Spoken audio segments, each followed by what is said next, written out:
HarperCollins presents Harlem After Midnight by Louise Hare. Read by Leonie Elliot. Harlem After Midnight. Thursday, 17th of September, 1936, 1 a.m.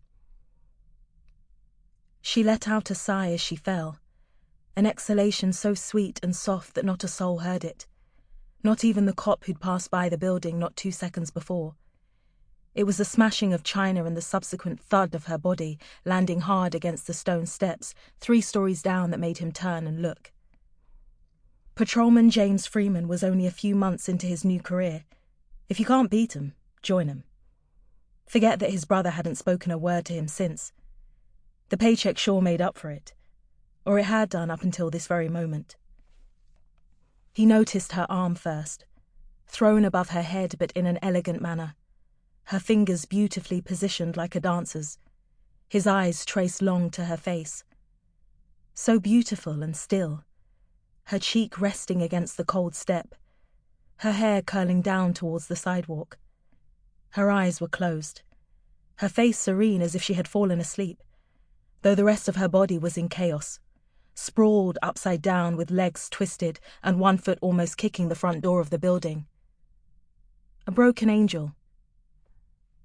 He was as frozen as she was, staring down at her like a fool.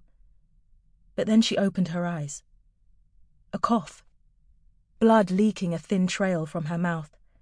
A groan that changed its timbre from pitiful to panicked as she tried to move but couldn't.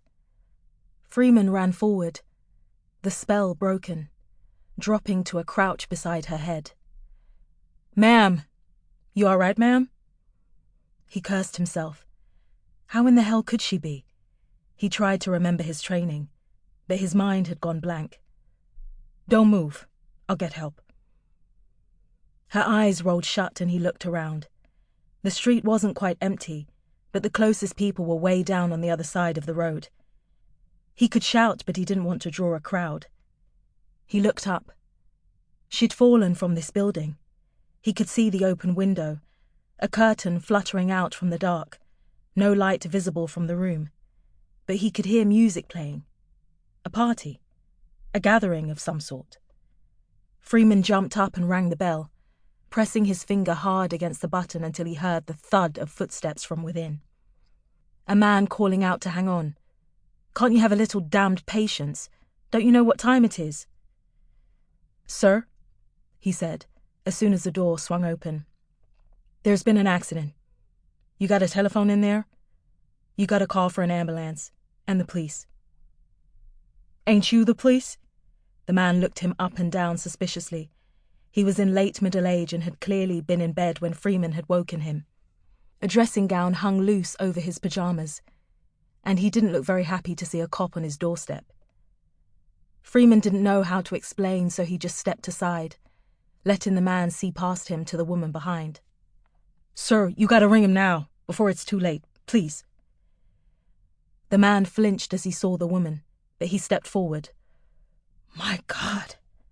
"Sir, please. I need you to let me know if you can make the call." Freeman felt the situation slipping from his grasp. It wasn't supposed to be this hard. A face like his was supposed to make it easier for Harlem residents to trust the police.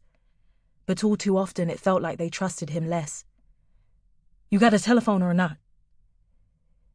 He heard footsteps from inside, heels tapping against wooden floorboards, and then a younger woman appeared from behind the man. "Bill, what's going on?" Her eyes widened as she took in the scene before them. "Jesus, help us."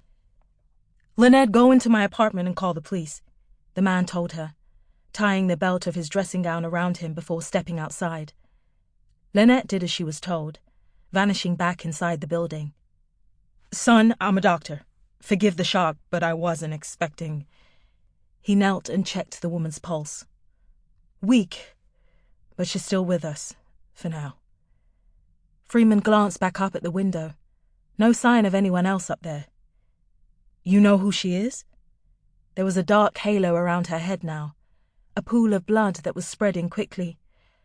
"I've seen her around." Sample complete. Ready to continue?